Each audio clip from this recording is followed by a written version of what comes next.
Welcome to the Spire Payments video for the installation of the SPc50 countertop terminal with IP and optional dial backup configuration. To install your terminal, please ensure we have sent you the following equipment: one card terminal, one paper roll, one power supply unit, one Ethernet cable, this cable may be black or yellow, and one modem cable, this cable may be blue or black. You may also require an ADSL filter, as provided by your internet service provider. You may also have received one SPp50 pin pad. Inserting the paper roll. With the terminal facing up, place finger and thumb on either side of the printer lid and pull upwards. Discard any packing material from the paper roll. Place the paper into the compartment, ensuring that the paper is feeding from underneath the roll. Pull a short length of excess paper, place over the screen and close the paper lid. When the lid is secured in place firmly, you will hear a click. Remove the excess paper by pulling down and tearing along the serrated edge. Please note, the correct orientation of the paper is critical. If you experience blank receipts, the paper may be incorrectly inserted or of the wrong specification.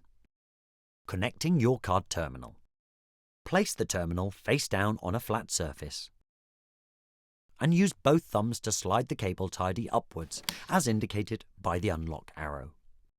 You can now insert the Ethernet cable into the white LAN socket on the underside of your terminal. It should click into place. If you also wish to use the dial backup facility on your card terminal, you can now insert the modem cable into the blue line socket on the underside of your terminal.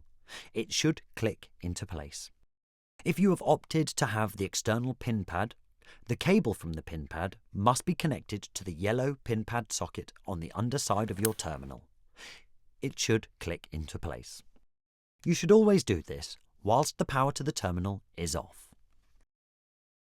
Insert the cable of the power supply unit at the 12 o'clock position into the power socket on the right-hand side of the underside of your terminal. Carefully thread the black power supply cable around the routing post to keep the cable in place. Ensure all cables are lined next to each other and are located in the recesses moulded in the underside of the terminal. Refit the cable tidy by sliding downwards as indicated by the lock arrow until you hear a click. This will keep cables in place and prevent the loss of power or communication problems.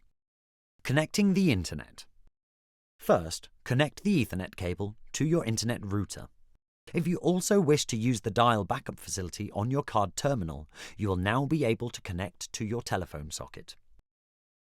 It is recommended to use a telephone socket dedicated for the terminal, but if you intended to also connect a telephone line, you will need to obtain and use a telephone line splitter.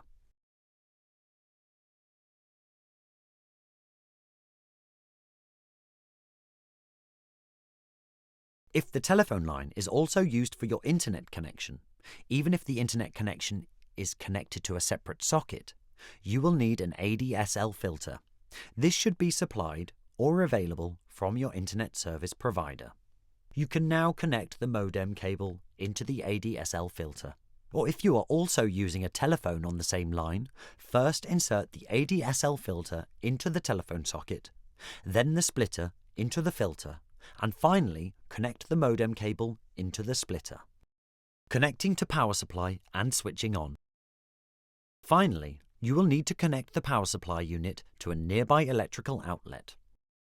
To switch on your card terminal, briefly press the power button on the left-hand side of the terminal until the display illuminates, and after a few moments, the Start Payment screen should appear. It is good practice to leave the terminal switched on, even overnight, to allow it to periodically receive updates. If you have a pin pad connected, this will display the word Ready, and you will now be able to use this for the insertion of cards and for your customers to enter their PIN. Depending on the acquiring bank, your terminal may display Connecting when first powered on. A receipt will print to confirm your terminal has successfully connected to the bank and is ready for use. If this receipt displays your acquiring bank as disabled, please contact the Technical Support Help Desk for assistance. You are now ready to begin use of your Spire Payments card terminal.